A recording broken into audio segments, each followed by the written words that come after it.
Bem-vindos ao canal Leitura de Livros Espíritas. Se inscreva e ative as notificações, curta, comente e compartilhe nossos vídeos, para que eles cheguem a mais pessoas. A maior caridade que podemos fazer pela doutrina espírita é a sua própria divulgação. Vamos continuar a leitura do livro O Céu e o Inferno, editora FEAL. Segunda parte, capítulo 2. Espíritos Felizes. Continuação, Senhor Sanson. 3. Sob que forma os espíritos se lhe apresentam? É sob a forma humana? Sim, meu caro amigo. Na Terra, os espíritos nos ensinam e conservam, no outro mundo, a forma transitória que haviam manifestado em vosso mundo, que é verdade. No entanto, que diferença entre a máquina imperfeita arrastar-se penosamente e seu cortejo de provas e a fluidez maravilhosa do corpo dos espíritos? Não mais existe a feiura, porquanto os traços fisionômicos perdem a dureza da expressão, que representa o caráter distintivo da raça humana. Deus beatificou todos esses corpos graciosos que se movem com toda a elegância da forma. A linguagem tem entonações intraduzíveis para vós. O olhar tem a profundidade de uma estrela. Tratai de conceber pelo pensamento o que Deus, o arquiteto dos arquitetos, pode realizar em sua onipotência e tereis a tênue ideia da forma dos espíritos. 10. E quanto ao Senhor, como se vê? Reconhece em si mesmo uma forma limitada, circunscrita, ainda que fluídica? Sente em si a presença de uma cabeça, um tronco, braços e pernas? O espírito, tendo conservado sua forma humana, conquanto sublimada e divinizada, possui certamente todos os membros de que fala. Sinto perfeitamente as pernas, as mãos e os dedos, porque podemos, por nossa vontade, aparecer-vos e apertar-vos a mão. Estou perto de vós e apertei a mão de todos os meus amigos sem que percebessem. Nossa fluidez pode estar por toda parte, sem ocupar o espaço, sem dar nenhuma sensação, se esse for o nosso desejo. Nesse momento, estão suas mãos cruzadas e sobre elas estão as minhas. E digo-vos que conta com a minha estima, senhor Allan Kardec. Meu corpo, no entanto, não ocupa espaço algum. A luz o atravessa. E o que chamareis um milagre, se vos fosse visível, para os espíritos é uma ação contínua de todos os instantes. A visão dos espíritos não guarda relação com a visão humana. Da mesma forma como os seus corpos não têm semelhança real, uma vez que tudo é transformado no conjunto e na essência. Nota 163. O perispírito não possui órgãos de percepção, como ocorre no corpo físico. A percepção dos espíritos está no todo, podendo perceber o que desejam, inclusive pelo campo que se forma ao seu entorno e que se amplia com a sua evolução. Todos os espíritos, porém, assim, os inferiores como os superiores, não ouvem nem sentem, senão o que queiram ouvir ou sentir. Não possuindo órgãos sensitivos, eles podem livremente tornar ativas ou nulas suas percepções. O Livro dos Espíritos, questão 257, nota do editor. Continuando. O espírito, repito, tem uma perspicácia divina que se estende a tudo, já que é capaz de adivinhar até o vosso pensamento. Pode também, conforme a convivência, tomar a forma que mais facilite o reconhecimento de acordo com vossas lembranças.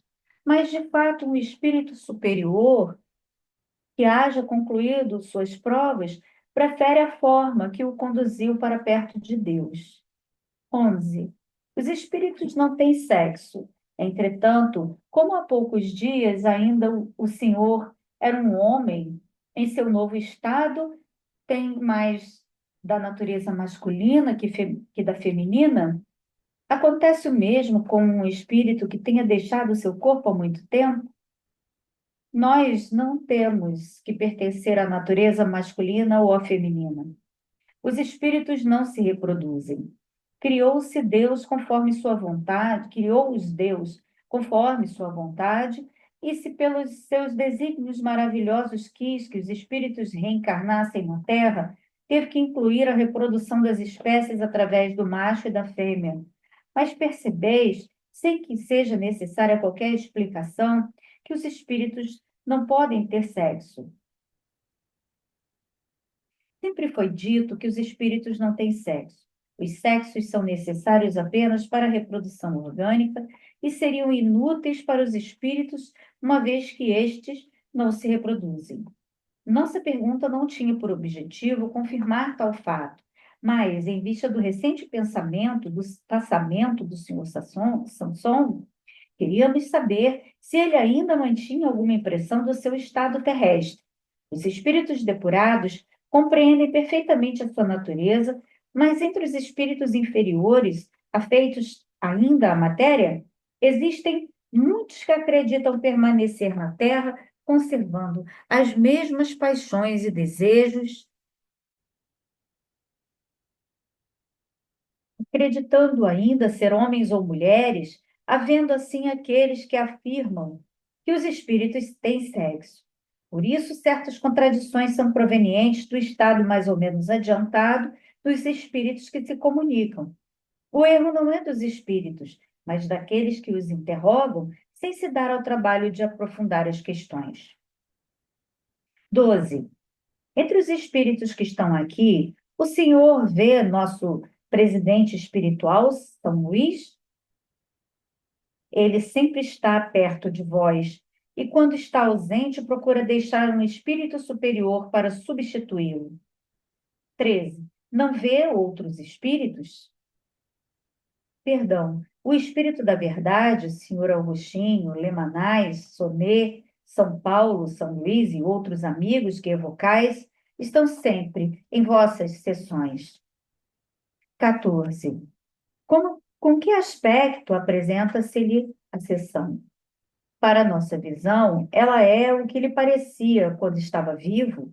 As pessoas mantêm a mesma aparência, tudo é igualmente distinto e claro, bem mais claro, porque eu posso ler o pensamento de todos e fico muito feliz pela boa impressão que me deixa a boa vontade de todos os espíritos reunidos.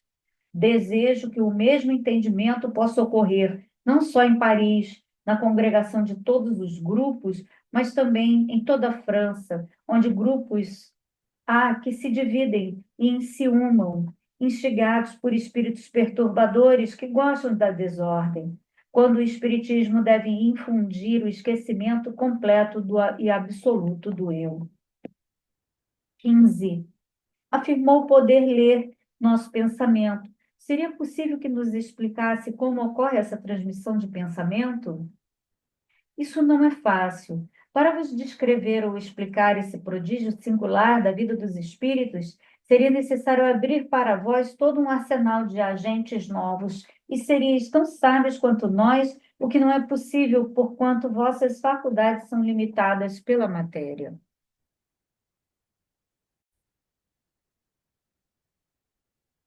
Ciência, tornai-vos bons e chegareis a tanto.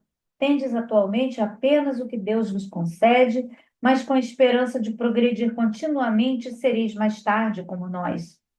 Esforçai-vos por bem morrer, para muito saber. A curiosidade, que é o estímulo do homem, que faz uso da razão, há de vos conduzir com tranquilidade até a morte, reservando-vos a satisfação de todas as vossas curiosidades passadas, presentes e futuras. Até lá responderei, ainda que imperfeitamente, a vossa pergunta. O ar que vos cerca, impalpável, qual nós outros, carrega a marca de vosso pensamento. O sopro que exilais é, a bem dizer, a página escrita de vossos pensamentos, páginas que não que são lidas e comentadas pelos espíritos que vos cercam continuamente. São esses estímulos os mensageiros de uma telegrafia divina, a qual nada escapa. A morte do justo. Após a primeira evocação do Sr. Samson, feita na Sociedade de Paris, um espírito transmitiu, com o título acima, a comunicação a seguir. A morte, deste que agora vos ocupais, foi a de um homem justo, ou seja, acompanhada de calma e de esperança. Assim como o dia sucede naturalmente à aurora, a vida espiritual sucedeu para ele à vida terrestre, sem abalos ou rupturas, sendo seu último suspiro exalado num hino de reconhecimento e de amor. Quão poucos os que assim atravessam essa difícil passagem, quão poucos, após as euforias e os desenganos da vida, percebem o ritmo harmonioso das esferas, assim como um homem saudável que sofre uma mutilação após ser baleado, ainda sente a dor do membro que lhe foi amputado. A alma do homem que morre desprovido de fé ou esperança dilacera-se e estertora ao separar-se do corpo, precipitando-se inconsciente de si mesma no espaço. Rogai por essas almas perturbadas, rogai por todo aquele que sofre. A caridade não está restrita à humanidade visível. Ela também socorre e consola os seres que povoam o espaço. Tendes a prova tocante disso na tão inesperada conversão daquele espírito que se sensibilizou com preces espíritas feitas junto ao túmulo deste homem de bem que fazíeis bem em interrogar, pois que ele deseja fazer-vos progredir no caminho do bem. Nota 164. A alusão ao espírito Bernard se manifestou espontaneamente no dia do funeral do Sr. Sanson. Revista Espírita, maio de 1862, página 132. Nota do autor. Continuando. O amor não tem limites, preenche o espaço, dando e recebendo ininterruptamente suas divinas consolações. O mar se desenrola numa perspectiva infinita. Seu limite parece confundir-se com o céu, e o espírito deslumbra-se com o magnífico espetáculo dessas duas vastidões. Assim é o amor mais profundo que as ondas mais infinito que o espaço. Ele deve reunir a todos, encarnados e desencarnados, na mesma comunhão de caridade, operando a admirável fusão do que é finito e do que é eterno. Georges. Senhor Jobard, diretor do Museu da Indústria de Bruxelas, nascido em Basel, Haute-Marne, e falecido em Bruxelas de um ataque fulminante de apoplexia no dia 27 de outubro de 1861, aos 69 anos. O senhor Jobard fora presidente honorário da Sociedade Espírita de Paris. Pretendíamos evocá-lo na sessão de 8 de novembro, quando ele, antecipando-se ao nosso desejo, deu espontaneamente a seguinte comunicação. Aqui estou, eu que iris evocar, pois desejo manifestar-me primeiro através deste médium, cuja assistência vinha pleiteando até agora sem sucesso. Quero inicialmente vos falar acerca de minhas impressões no momento da separação de minha alma. Senti um abalo inaudito. Lembrei-me subitamente do meu nascimento, de minha juventude e de minha idade madura. Minha vida inteira reproduziu-se nitidamente em minha lembrança. Sentia apenas um intenso desejo de encontrar-me nas regiões reveladas por nossa amada crença. Acerenou-se em seguida toda essa agitação. Eu estava livre e meu corpo jazia inerte. Ah, meus queridos amigos, quanta alegria ao livrar-me do peso do corpo. Que contentamento poder abranger o espaço. Não imagineis, contudo, que me tenha transformado subitamente em um eleito do Senhor. Não estou entre os espíritos que, tendo aprendido um pouco, devem ainda muito aprender.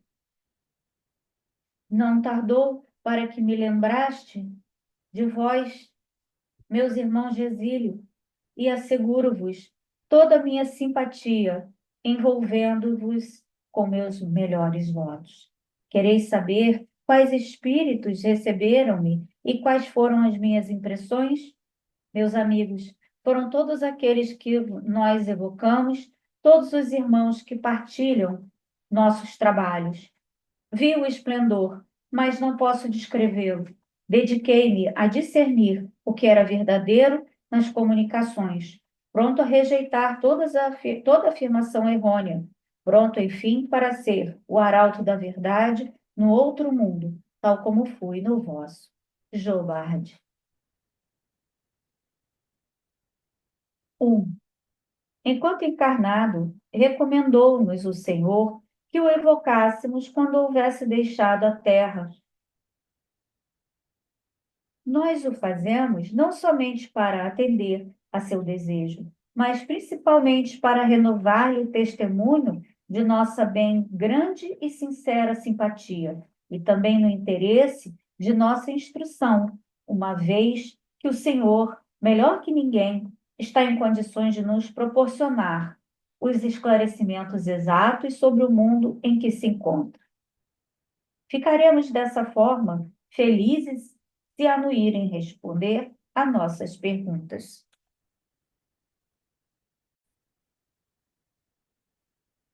No momento, o que mais importa é a vossa instrução.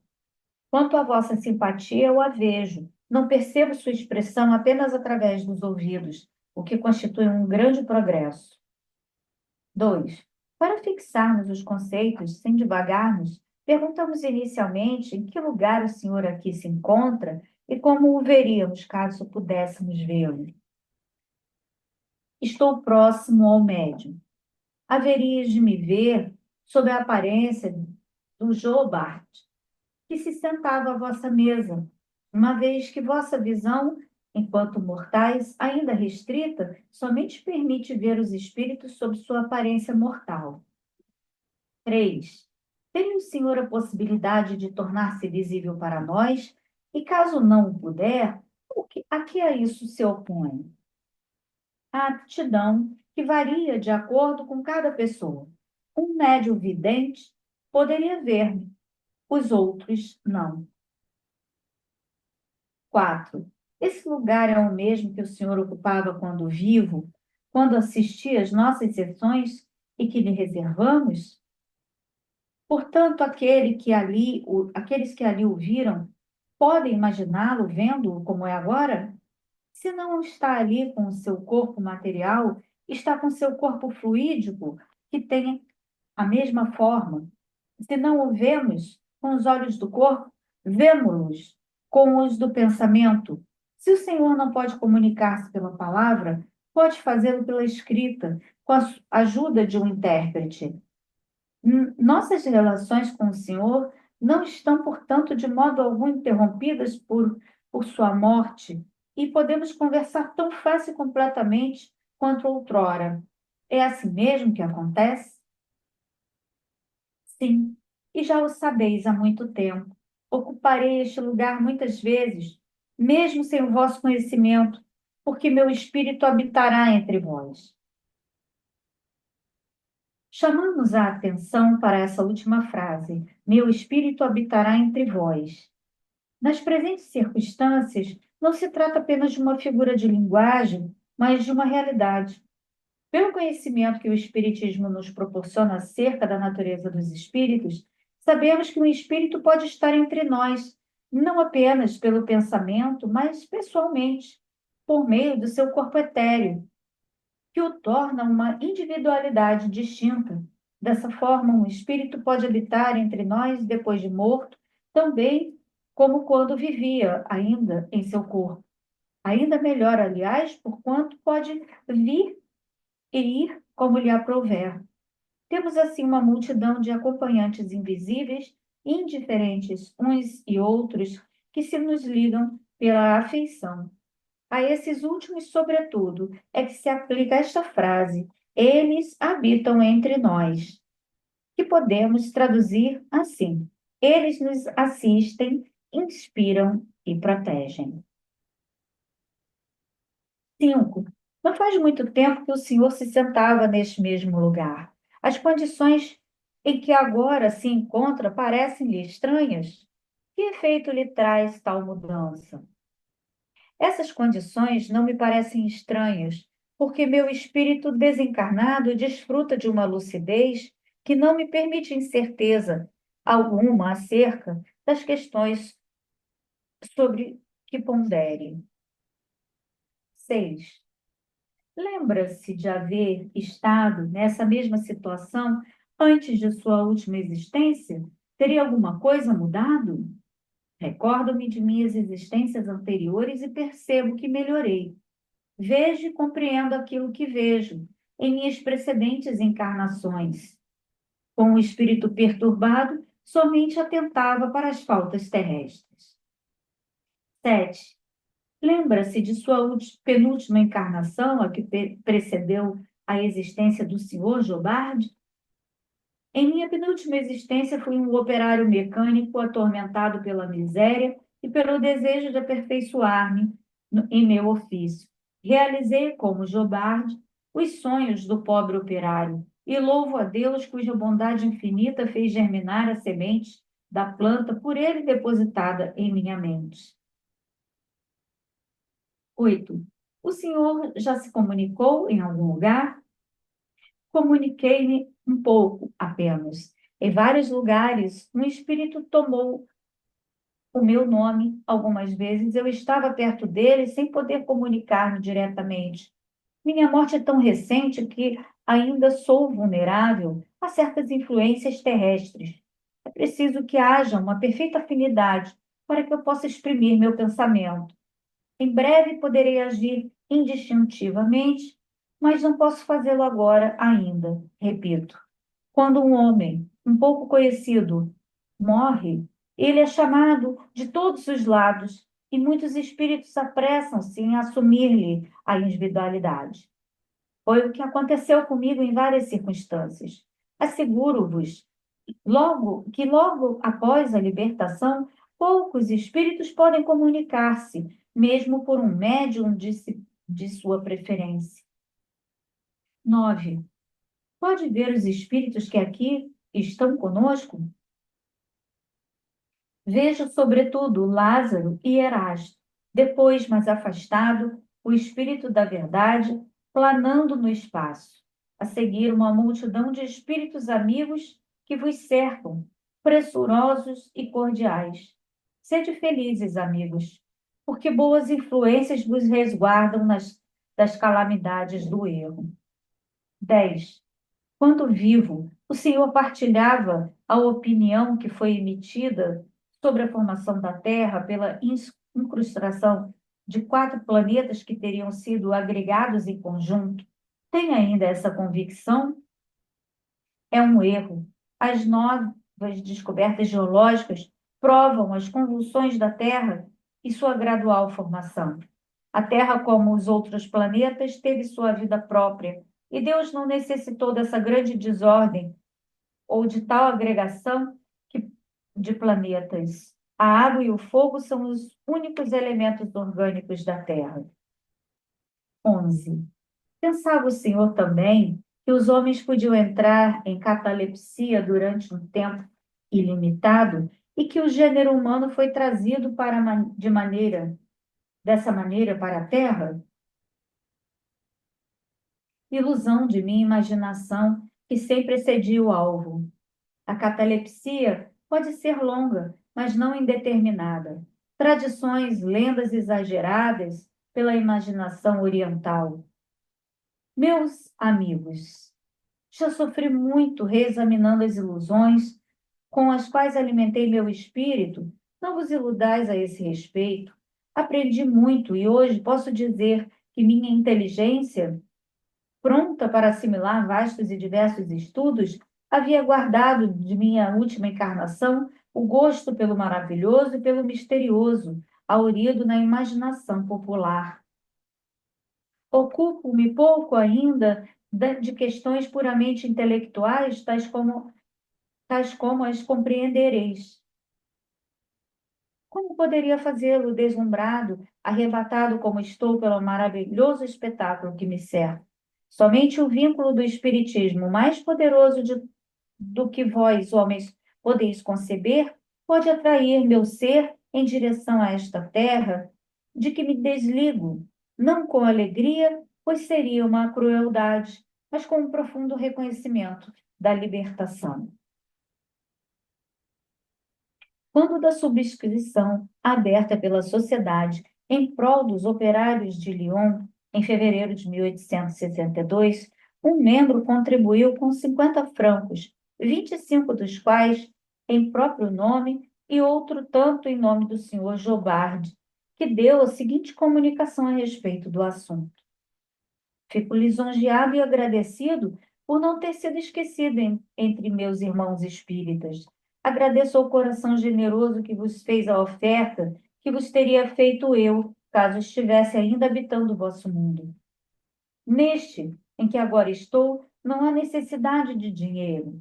Foi necessário, portanto, recorrer à bolsa da amizade para dar prova concreta de que me comovi com o infortúnio de meus irmãos de Lyon.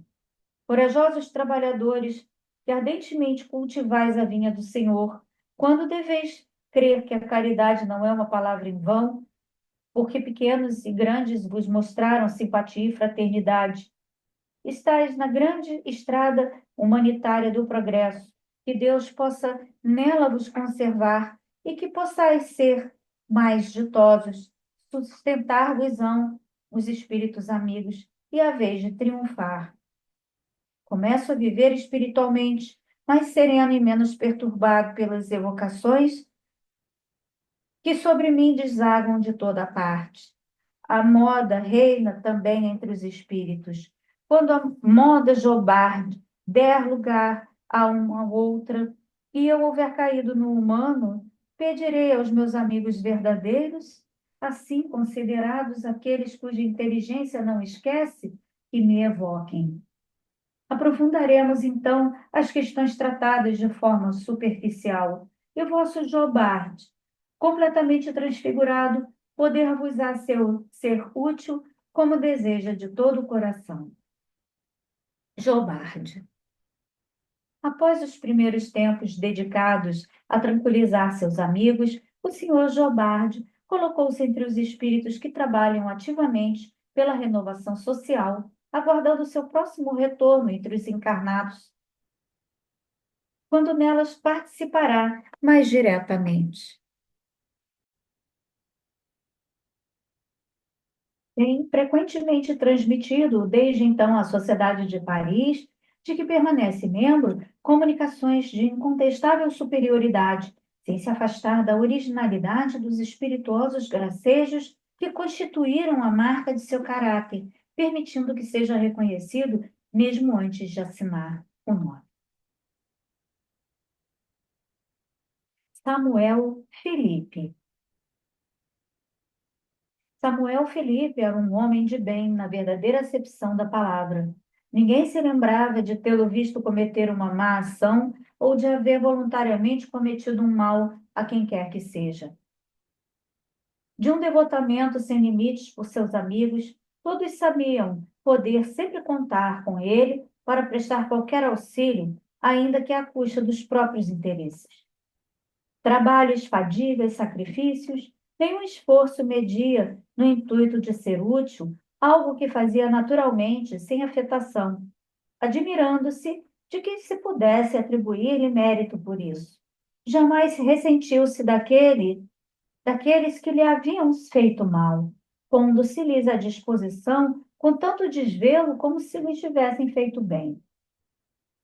Quando tinha de lidar com ingratos, dizia: não é a mim, mas a eles que se deve lastimar.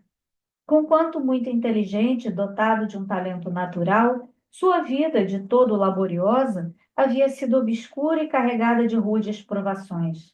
Era dessas naturezas de elite que florescem na sombra, da qual o mundo nada fala e cujo brilho não se reflete sobre a terra. Adquirirá, no conhecimento do Espiritismo, uma fé ardente na vida futura e uma grande resignação perante os males da existência terrestre. Faleceu em dezembro de 1862, com 50 anos, em consequência de uma dolorosa moléstia, comovendo sinceramente sua família e alguns amigos. Evocamo-lo alguns meses após seu passamento. 1. Tem o senhor lembrança clara de seus últimos instantes na terra? Perfeitamente. Tal lembrança voltou-me pouco a pouco, porquanto na ocasião minhas ideias ainda estavam confusas. 2. Para nossa instrução e pelo interesse que nos inspira sua vida exemplar, poderia descrever-nos como se deu, em seu caso, a passagem da vida corporal para a vida espiritual, assim como sua situação no mundo dos espíritos? De bom grado, tal descrição será útil não apenas para vós, mas também para mim. Dirigindo novamente meus pensamentos à terra, a comparação faz-me apreciar ainda melhor a bondade do Criador. Sabeis de quantas tribulações minha vida foi semeada. Jamais faltou-me coragem na adversidade, graças a Deus. Rejubilo-me hoje com isso. Quantas coisas teria perdido se tivesse cedido ao desânimo? Tremo só de pensar que, caso estivesse fraquejado, tudo quanto suportei teria sido sem proveito, tendo que recomeçar. Ah, meus amigos, que possais entender bem essa verdade, pois nela repousa a vossa felicidade futura. Não é, por certo, um preço alto a ser pago por essa felicidade com alguns anos de sofrimento. Se soubesses como alguns anos representam pouca coisa diante do infinito. Se minha última existência teve algum mérito aos vossos olhos, não falarias de modo igual sobre aquelas que a precederam. Foi somente através do esforço, do autoaprimoramento que me transformei no que sou agora. Nota 165. A evolução do espírito ocorre pelo autoaprimoramento ou pela autonomia intelecto-moral, que é esforço voluntário pelo desenvolvimento das faculdades, qualidades e capacidades da alma. As vicissitudes e as vivências das encarnações são oportunidades para essas conquistas que proporcionam a felicidade ao espírito que progride. Nota do editor. Para apagar os últimos traços de minhas faltas anteriores, era preciso ainda sofrer as últimas provas que aceitei voluntariamente, aurindo na firmeza de minhas resoluções a força para suportá-las sem me queixar. Hoje bendigo essas provações, pois por meio delas rompi com o passado que, a meus olhos, hoje não passa de uma recordação, podendo agora contemplar com legítima satisfação o caminho que percorri. Ó vós que me fizestes sofrer sobre a terra, que fostes duros e maldosos comigo, que me humilhastes e enchestes de amargura, vós cuja má-fé muitas vezes submeteu-me às mais difíceis provações, não somente vos perdoo, mas vos agradeço.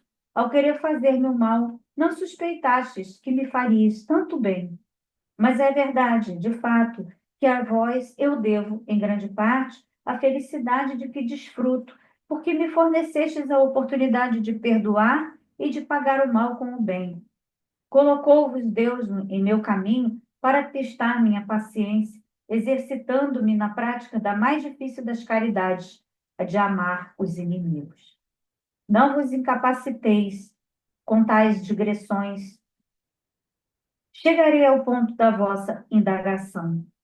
Ainda que sofrendo cruelmente durante minha última enfermidade, eu passei pela agonia. A morte veio para mim como o sono sem luta, sem abalos. Não tendo apreensão com relação ao futuro, não me senti agarrado à vida, não tendo, por conseguinte, que me debater contra os últimos laços. A separação aconteceu sem esforço ou dor, e sem que me apercebesse disso. Não sei quanto durou esse último sono. Foi curto, no entanto. O despertar foi de uma calma que contrastava com o meu estado anterior. Não mais sentia dores, ficando feliz com isso. Queria levantar-me, andar, detinha-me, no entanto, um torpor nem um pouco desagradável, que tinha até mesmo um certo encanto, no qual entregava-me com uma espécie de prazer, sem me dar conta de minha situação, mas sem duvidar que houvesse deixado a terra. O que me cercava parecia-me um sonho. Vi minha esposa e alguns amigos chorando de joelhos no quarto e disse para mim que certamente julgavam-me morto. Quis esclarecê-los, mas não pude articular palavra alguma, pelo que concluí que sonhava. Fortalecendo essa ideia, havia o fato de que me via cercado por várias pessoas amadas, falecidas há muito, e por outras que à primeira vista não reconheci e que pareciam velar por mim, aguardando que despertasse. Tal estado foi entremeado de instantes de lucidez e de sonolência, durante os quais eu alternadamente recobrava e perdia a consciência de meu eu. Pouco a pouco, minhas ideias adquiriram mais clareza. A luz que eu apenas escrevi através de um nevoeiro fez-se mais brilhante. Comecei, então, a reconhecer-me e compreendi que não pertencia mais ao mundo terreno. Se não houvesse conhecido o Espiritismo, a ilusão, sem dúvida, teria se prolongado por muito mais tempo. Meus despojos mortais não haviam sido ainda enterrados. Observava meu corpo com piedade, alegre por ter finalmente dele me libertado. Sentia-me tão feliz por estar livre, respirava com tranquilidade, como quem escapa de uma atmosfera nauseante, e indizível sensação de alegria penetrava todo o meu ser. A presença daqueles que eu amava enchia-me de alegria. Não estava de modo algum surpreso ao vê-los, parecia-me muito natural, mas era como revê-los após uma longa viagem. De início, um fato me espantou, que é o de que nos compreendermos sem articular palavra alguma. Nossos pensamentos eram transmitidos apenas pelo olhar, como por penetração fluídica. No entanto, eu ainda não me despira completamente das ideias terrestres. A lembrança do que havia sofrido retornava de tempos em tempos à memória, como para me fazer melhor apreciar minha nova situação. Eu sofrera fisicamente, mas, sobretudo, moralmente. Fora exposto à malevolência e esses mil embaraços mais penosos, talvez, que as desgraças reais, porque elas causam ansiedade permanente. A impressão desses desassossegos não havia sido completamente desfeita, perguntando-me por vezes se realmente deles havia me livrado. Parecia assim ouvir certas vozes desagradáveis. Temia as dificuldades que tantas vezes me haviam atormentado, estremecendo contra minha vontade. De modo a assegurar-me de que não era vítima de uma ilusão, apalpava-me, por me assim dizer, e quando adquiri a certeza de que tudo isso acabara, pareceu-me que um peso enorme fora retirado de mim. É, pois, verdade que estou finalmente livre de todos esses cuidados que fazem o tormento da vida, dizia para mim mesmo, dando graças a Deus. Sentia-me como o pobre que herdasse repentinamente uma grande fortuna. Durante algum tempo, ele duvida da realidade, sente as perturbações da privação. Oh, se compreendesseis os homens, a vida futura, por força de coragem, que força, que coragem, tal convicção não haveria de lhes proporcionar na adversidade. O que não fariam enquanto estão sobre a terra para garantir a felicidade que Deus reserva aos filhos obedientes à sua lei? Eles veriam quão pouco representam os prazeres que cobiçam em comparação àqueles que menosprezam. 3. Nesse mundo tão novo para o Senhor, perto do qual o nosso tão pouco representa, os vários amigos que aí tem reencontrado fizeram-no perder de vista sua família e seus amigos na terra?